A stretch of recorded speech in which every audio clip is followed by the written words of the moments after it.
পরিবারের স্নেহ মমতা ছাড়াই ঈদ কাটছে এসব শিশু কিশোরীদের। আনন্দের মাঝেও তাদের দুই চোখ খোঁজে ফেরে বাবা মায়ের স্নেহ। কেউ হারিয়েছে বাবাকে, কেউ মাকে, কেউ হারিয়েছে দুজনকেই। আবার কেউ বাবা মাকে পেয়েও যেন পায়নি, বেঁচে থাকলেও রাখেন না সন্তানদের কোনো খোঁজ। তবুও ঈদে নতুন পোশাক পরা এই শিশুরা অপেক্ষায় থাকে যদি ফিরে আসে সেই হারিয়ে যাওয়া ভালোবাসা।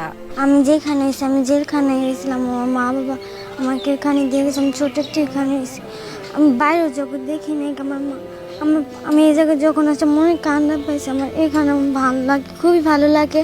আমার পুলিশ যখন দিয়েছে আমার খুবই ভালো লাগে। আমার আম্মুর সাথে থাকতে আমার খুবই ভালো লাগতো, কিন্তু মা বাবার সাথে থাকতে আমার খুব ভালো লাগে না। কষ্ট লাগে, কী করবো, পড়লে হয়তো করে না।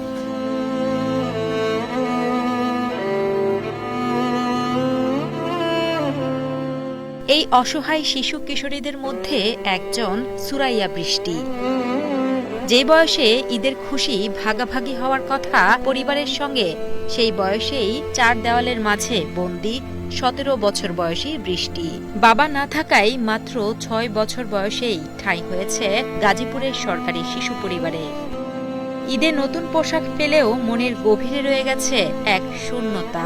যখন ছোট ছিলাম তখন তো মনে হইতো যে আমার কাছে ছুটে যাই। যখন প্রথম দিয়ে গেছিল তখন গেট থেকে বের হয়ে যাচ্ছিলাম, কান্নাকাটি অনেক, সবাই জোর করে রেখে দিয়েছিল আর কি, একদম গেটে ঢুকায় তারপর আটকায় রাখছে যাতে বের হইতে না পারি।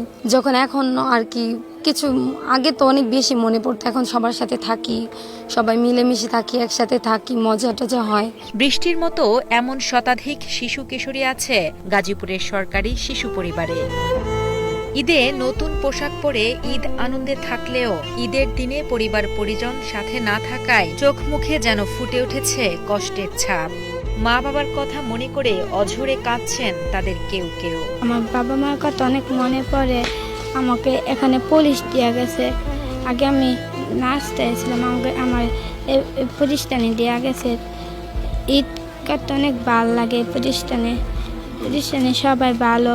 জেলা সমাজসেবা কার্যালয়ের উপপরিচালক এস.এম. আনোয়ারুল করিম জানান, গাজীপুরের সরকারি শিশু পরিবারে অবস্থানরত শিশু কিশোরীদের ঈদের খাবার দাবার ও আনন্দের কোনো কমতি ছিল না। সর্বদাই তাদের সকল প্রয়োজনীয় চাহিদা পূরণ করা হয় এখানে।